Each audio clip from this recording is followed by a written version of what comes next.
Oh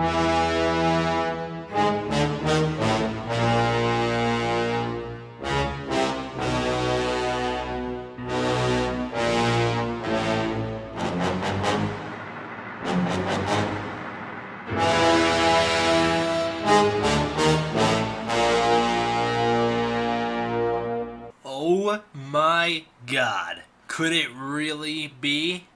Is this actually the return of Godzilla-thon? Yeah, it is. I took a couple months off there for summer. So Godzilla-thon's back. And of course I forget the episode we're on. Episode 22, I believe. So yeah, I think it's 22. So this time we're going to be reviewing Godzilla vs Mothra from 1992. Now you might be like, hey, why didn't you call it what's the English title, or like Godzilla Mothra Battle for Earth or something like that. If you haven't figured out by now in Godzilla-thon, I refer to the movies by the Toho International title. So if you're new to Godzilla-thon, go back and watch the old ones. If you're not, welcome back. And if you're new but you're like, screw the old ones, I'm not going to go back and watch them. There's really nothing more that I can do to persuade you to, so I guess I'll just introduce you to the series. This is, I think I'm going to try weekly reviews for Godzilla movies. We're going to be taking an in-depth look at every Godzilla movie, and basically I just run through the plot and give my thoughts on each individual event, that kind of thing. So it's a bit complicated, but I think it works out fairly well for getting all my thoughts across on the movies. And then, of course, if you are new and you don't know the plan is every few years I will go back and redo Godzilla-thon with a different format, and it'll just be a way to kind of show how my opinions change on the movies over the years and things like that. So, getting straight into this one, you're going to have to bear with me because it's been like quite a while since I watched this movie. I tried to record this review right after I watched the movie, but it just, there were problems. I never actually wound up getting the time until now. So I never got to do the review for this movie, and I actually wound up being, like, I'm a lot of movies ahead of Godzilla-thon, so some details are going to be fuzzy for these next, like, I think 2 or 3 reviews. But just bear with me because it's been a little while since I've seen them. So if I get some details wrong and you want to be like, D-Man, you're an idiot, go ahead and tell me. So let's just start right off. A meteor hits the Ogasawara Trench. A typhoon hits, revealing a gigantic egg. I was going to say age, but that's not what I wrote. It's egg. So basically, it just recreates the intro scene from Mothra vs. Godzilla, which is awesome. That is one of my favorite Godzilla movies of all times. Again, I would really recommend going back and watching the review for that one if you want to know my thoughts. But basically, that's one of my favorite Godzilla movies of all time, so I love seeing all the remake aspects of that movie carry over into this movie. This movie's not a remake of that movie, but this movie has remake aspects from both the original Mothra and Mothra vs. Godzilla. So it's really cool to see the way they kind of all intertwine into one movie. So now we start off with Indiana Jones searching for some treasure. Now, I don't remember this guy's name, but it's as a little kid, like, it's so obviously a Indiana Jones ripoff. As a little kid, it's like, if I had the option, do I want to watch Indiana Jones or do I want to watch this movie? I'd pick this one because Godzilla's in it. You know, now maybe looking back, this movie's not that good, so maybe I'd pass up on that and I'd take the other one. Because I haven't seen the Indiana Jones movies in years and years, but from what I remember, they weren't terrible. So, not that this movie is terrible, but I just don't like this movie. They rip off Indiana Jones searching for treasure. This dude finds a strange Hindu statue in the temple he's in, and it starts to collapse once he takes it. He starts to run out of there. He's caught on his way out by police, and he is sent to jail. His name is Tabashi.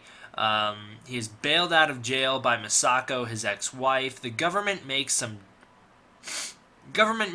deal with him to go collect some item or to be in jail.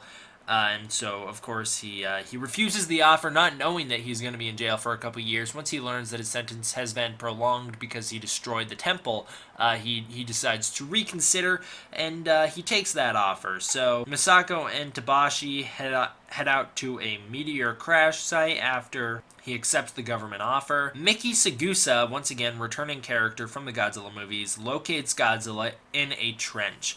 Now, Godzilla's got like some weird stuff going on in this movie. I don't, totally understand like what all he does, but he does some crazy stuff in this movie. So I think he like swims through the lava into a volcano at one point. For now, Mickey locates Godzilla in a trench, which is pretty cool to see that she's now locating Godzilla because, as we know, their technology doesn't necessarily locate Godzilla very well. They tend to locate him in the wrong areas, as we saw with Godzilla vs King Ghidorah, which was the previous movie in this series. It's at this time some unknown caterpillar monster wakes up in the ocean and starts crawling around.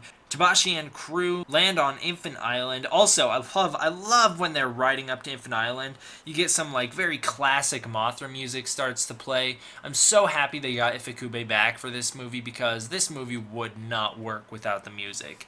This movie has enough problems on its own. They really benefited from having Ifukube's awesome score. And so Ifukube does a lot of reworking of his Godzilla music, and he also reworks a lot of his Mothra music as well, which just makes for an awesome movie. Well, I don't know if I could say that, actually. It makes for an awesome experience in the movie because it's like a throwback kind of to what he was doing in the Showa era. And like I said, this movie does feel like a very, very nice throwback to Mothra vs. Godzilla and the original Mothra, which is good because Mothra vs. Godzilla is like an all-time classic Godzilla movie. Most people agree on that. Even the ones that generally dislike the majority of Godzilla movies tend to like that one. So it's like he's kind of recreating the feel of one of the best, which is awesome. I don't think they necessarily achieve that greatness, but they certainly try. And it just does feel very Mothra-esque. It's a very Mothra-esque movie. Mothra is one of the main characters. She's a bigger character, more important than Godzilla in this movie, which will turn some people off. It doesn't bother me because I thought Godzilla 2014 was great, and Godzilla wasn't the main character in that movie either, but I'm getting ahead of myself. Anyways, the point is this movie just feels like a very good Mothra movie as well as a decent-ish Godzilla movie. Now, there's some over-preachy environmental messaging going on through this movie. It's pretty annoying. It's way too blatant and way too forceful on the audience. It's not great. I don't necessarily like all this stuff being shoved down my throat in such a blatant, like, here you go way. I like it when it's weaved into the story. When I think of environmental messages in movies, I think of like, stuff like Hedorah and this, and it's like they're not executed very well, okay? They could have been done a lot better and a lot more subtle. I feel like maybe the environment is one thing the movies don't often get right because they kind of overemphasize it. They make it the main point of the movie, and it just kind of gets in the way. One thing that makes Ishiro Honda so great is that he doesn't do that with his messages. I know there are exceptions when he gets a little over preachy, but for the majority of the time, he does not do that. He doesn't get up in your face with like a here you go, I'm gonna shove this down your throat kind of thing. But with this movie, it's kind of just way too blatant. And there's that great line that everyone likes to make fun of what's happening to our planet, at least from the English dub. And it's so forced, it feels like. And I get it. It works for what the movie's story is trying to go for, with the Earth being this kind of living creature that has emotion, and how Mothra keeps balance and Batra keeps balance. It works for that, but I don't think it works for making a good movie. Now our characters discover the Legend of Mothra when investigating a cave. That's pretty cool. They see the cave paintings on the wall. I like the mystery and lead up to Mothra. Mothra's egg is found. Some very classic music starts to play over it. Mothra's fairies step out from behind a flower, and they explain that they are Earth's cosmos in this series. They are not the Shobijin anymore. They are the Earth's cosmos. They kind of control everything going on, or at least they keep tabs on it, because they don't really seem to have any control over anything. Back in the day, Mothra kept Earth's balance. There's this highly evolved civilization of men who started to destroy the planet, and basically, nature has an order. a power to restore balance. And in this series, Batra is that balance. Mothra can no longer handle what kind of scientific experiments and controlling the weather and everything going on Earth. Mothra can no longer control that. So an evil Mothra is created to balance, and he is Batra. So Batra is he's the bad guy. He's the black bad Mothra, and that's okay, not to be racist, but he's actually black, and he's actually okay. I just want to make that very clear. A greedy businessman plans to steal Mothra's egg and turn it into an attraction.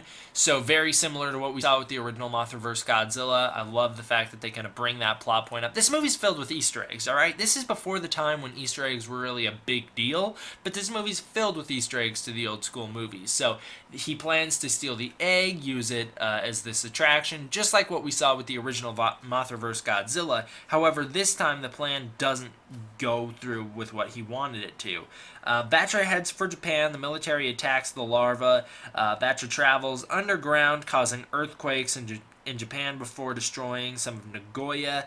Nagoya can't catch a break in this series either. So Batra fights the JSDF. Mothra's egg is being towed to Tokyo. I actually do really like that. So we finally see how they plan to get the egg from the island to Tokyo, and it's very similar to what they do with King Kong and King Kong vs. Godzilla. They basically build a huge raft and then just strap the thing onto it, and then they just kind of travel back with the egg on the raft. They head back to Tokyo. So very similar to what we saw with King Kong and King Kong vs. Godzilla, which, as you guys all know, I love that movie. So I love any sort of reference to it. Maybe Batra is causing an earthquake underground is kind of reference to Frankenstein Conquers the World. I'm not totally sure. That's what Baragon did in that movie. Godzilla approaches the boat that's traveling with Mothra's egg. Tabashi and the businessman get into a fist fight over whether they can release Mothra's egg. Basically, Tabashi wants to unstrap it from the boat in order to get away from Godzilla, who's gaining speed on them rapidly. The egg hatches when Tabashi's trying to release it. Godzilla attacks the larva. Mothra vs. Godzilla in a water battle. We don't get very many water battles in the Godzilla franchise, so it's kind of cool to see. I'm not a big fan of water battles. I think they kind of just are a little bit distracting, but Godzilla has a cool battle with Mothra in the water. It's pretty sweet. So Mothra swims away, and she's like doing all these dodges. Batra joins the fight out of nowhere.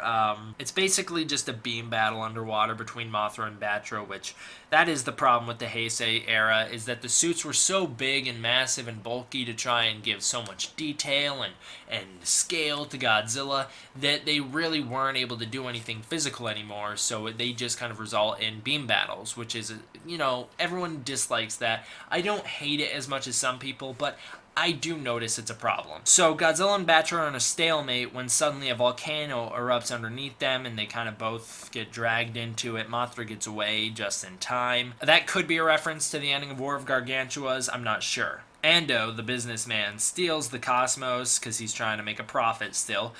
He's kind of motivated by the fact that he's just incompetent. He wants to prove himself. So he's really adamant on keeping the egg, and that's what results in the fist fight with Tabashi. And all he wants to do is to prove to his boss that he's worthy. So he steals the Earth's cosmos, and that's a definite reference to the original Mothra, in which they were taken for an attraction, and Mothra had to come into the city to retrieve them. So he takes them. Tabashi keeps running away from his daughter so that he doesn't disappoint her, because at this point in the movie, he thinks that she thinks he's a cop. However, we later find out that she knows he's a burglar all along and just would like him to be a cop, so that she writes these letters as if he is one, so that maybe someday he'll turn around and become a good man. The Cosmos put out a prayer for Mothra to rescue them. It's just one of their songs. Awesome. I love all the Mothra songs in this movie. The Cosmos disappear. Tabashi stole them for two reasons. Number one, he wants to get them away from the businessmen. Number two, he also wants to turn a profit because he wants to, provide for his family. Now, Mothra plows through a military blockade and Tokyo, and she heads for the Cosmos looking for them. She's kind of the bad guy at this point in the movie because she's destroying Tokyo and fighting the military. However, she doesn't do too much aggressive. She kind of just moves in one straight line. Akasaka is a military general or some high-positioned officer played by Takarada, which is awesome. I love seeing him back. Of course, Akira Takarada played Ogata in the original Godzilla. So it's great to see him back. He's a main character throughout the whole movie. We never really find out what his real position is. He's just kind of the guy in charge. Now, I don't know why I decided to bring that up now. I could have brought that up at any time, but that's where it is in my notes, so I guess that's where I'll bring it up. Now, Mothra finds the fairies, and then once they kind of are like, hey, Mothra, you're killing a bunch of people, please go away, Mothra turns around. The military ambushes her, forcing her to go into a metamorphosis. Mount Fuji erupts. Ando fights Maritoma, the leader of the business company, because he's finally got some courage and standing up to the dude who's been putting him down the whole movie and he's trying to prove himself to. He gets in a fist fight with that dude. Mothra is cocooned in the Capitol building in Tokyo. Godzilla wakes up and is back in action. Apparently, so this is what I was talking about earlier. Apparently, when the volcano erupted, he swam through all the lava erupting out of Mount Fuji, and now he's just in the center of Japan, trampling through there, which is a really cool idea. And it also explains how Godzilla was able to survive in 1984, because apparently if he has the power to swim through lava, it clearly has no effect on him. And in 1984, they trap him in a volcano, and then he kind of just swims around through there until he's released in 1989. Now in 92, he is trapped in another volcano, but this time he swims out of it and erupts out of Mount Fuji. Now, why didn't he do that the first time? Find like another exit strategy from the volcano he was trapped in 1984. I don't know. And also, why did they never think, oh, hey, let's use those bird calls to just trap Godzilla in another volcano and just this time hope that a terrorist doesn't wake him up? Again, I don't know. They never explained that in Biollante, but here we are. Mothra hatches. Batra evolves suddenly without needing to go into metamorphosis. She just like transforms in the middle of the ocean and starts flying away. Godzilla fights some jets. Godzilla heads towards Yokoyama. Mothra vs. Batra, the two of them fly around and fight each other in the air. Special effects on them are not great. It's kind of just, they're kind of clunking into each other, and they're shooting beams at one another. It's not great. Yes, Mothra also has a lot of different powers in this movie. She now has pollen that shoots out of her wings that will harm Godzilla. She had a little bit of that in the Showa era, but they never really explored it. This time it has, like, electric abilities to it.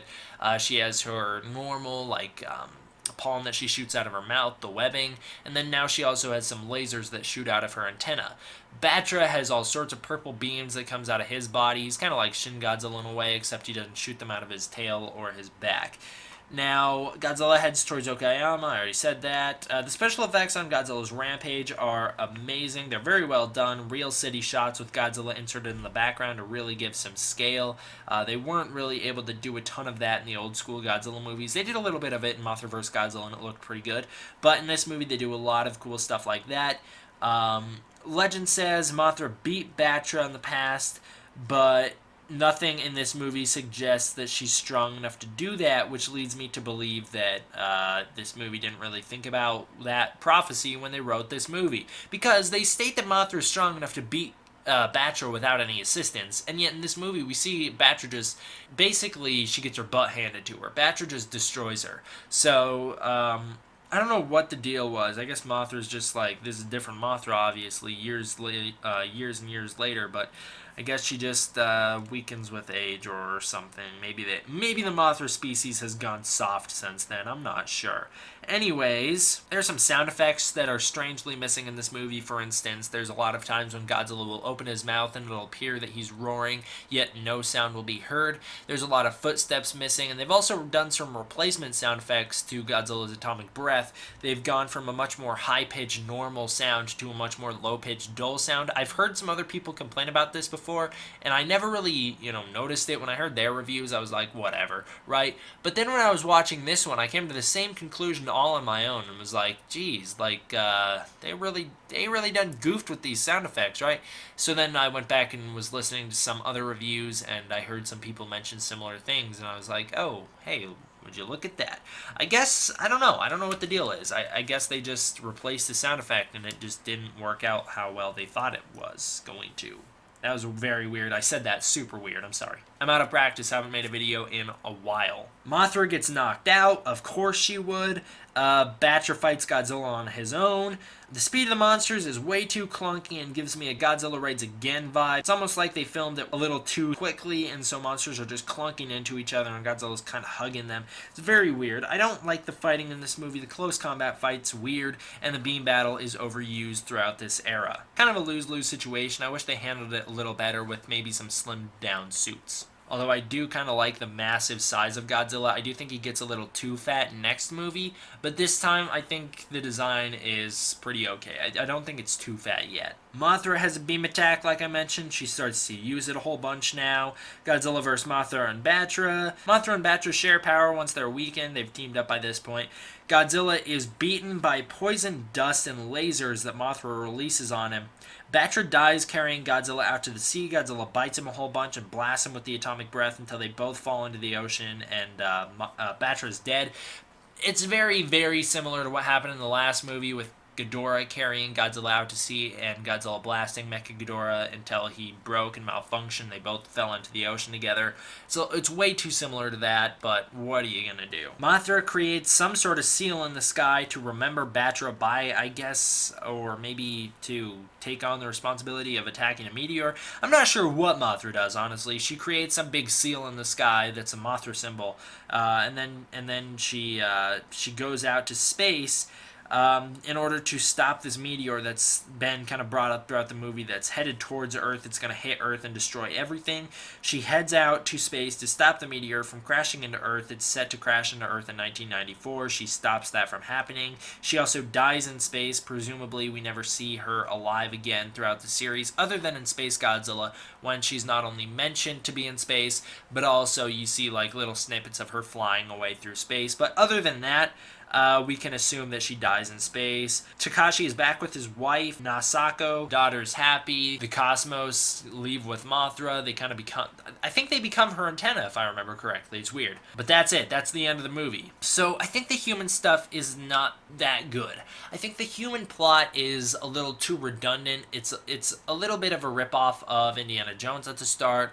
I do enjoy all the jungle, like, fun aspect of it, but I don't think it's good enough to carry this whole movie on its own. I think that it's a little over preachy. We don't have enough good human characters. I think Tabashi's fine, and his wife Masako's okay, but I don't think outside of them we have any good characters in this movie.